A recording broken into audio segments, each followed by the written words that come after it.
और लगभग 1 घंटे बाद उनका परिवार अपने घर आ पहुंचा। लेकिन तब तक भी नानी मामी के ऊपर काफ़ी नाराज़ थी। वह उनके ऊपर गुस्सा किए जा रही थी। मामी ने भी अपना चेहरा गुब्बारे की तरह फुला लिया था नानी की वजह से। लेकिन खैर अगली सुबह तक सब कुछ सही हो गया। और फिर लेकिन लगभग 6-7 दिन तो जैसे के तैसे निकल गए। लेकिन मामी में एक अजीब बदलाव आ गया था। वह अलग अलग रहा करती थी सबसे। वह सबसे चिड़ी चिड़ी भी रहा करती थी।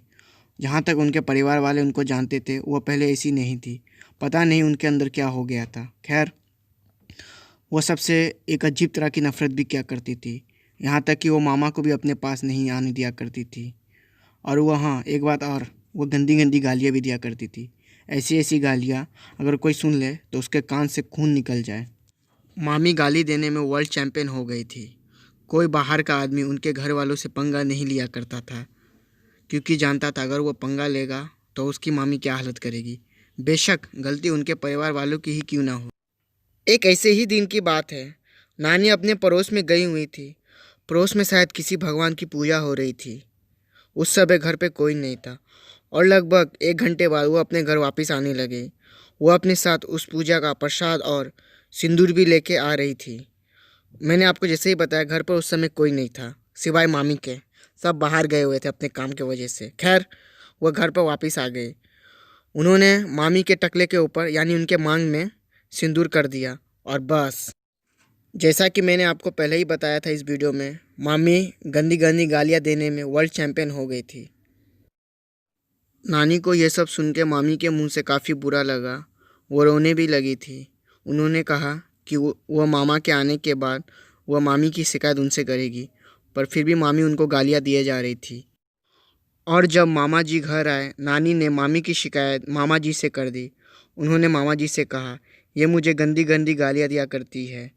अब मेरे यही दिन बचे हैं कि मैं इसकी गंदी गंदी गालियाँ सुनूं, तो इसका जल्दी कुछ कर। तो फिर मामा जी ने यह सब सुनने के बाद कहा कि वह कल मामी जी को डॉक्टर के पास लेके जाएंगे। और सुबह होते ही वो मामी जी को जैसे तैसे डॉक्टर के पास लेके गए। मैं जैसे तैसे इसलिए कहा क्योंकि मामी डॉक्टर के पास नहीं जाना चाहती थी, लेकिन मामा जी ने उन्हें अपने कंधे पर उठा के डॉक्टर के पास लेके गए। डॉक्टर ने उनको देखा, पर डॉक्टर ने जैसे ही मामी जी को चेक किया, मामी ने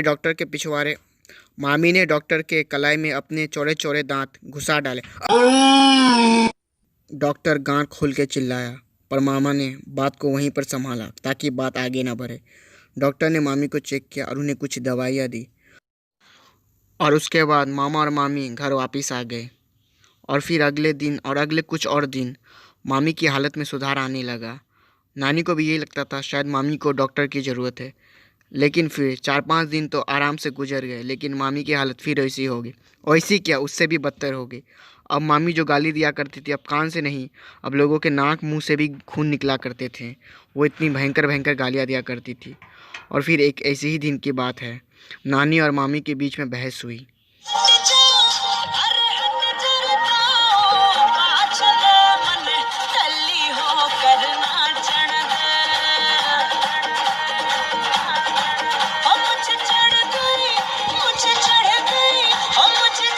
मज़ा आया।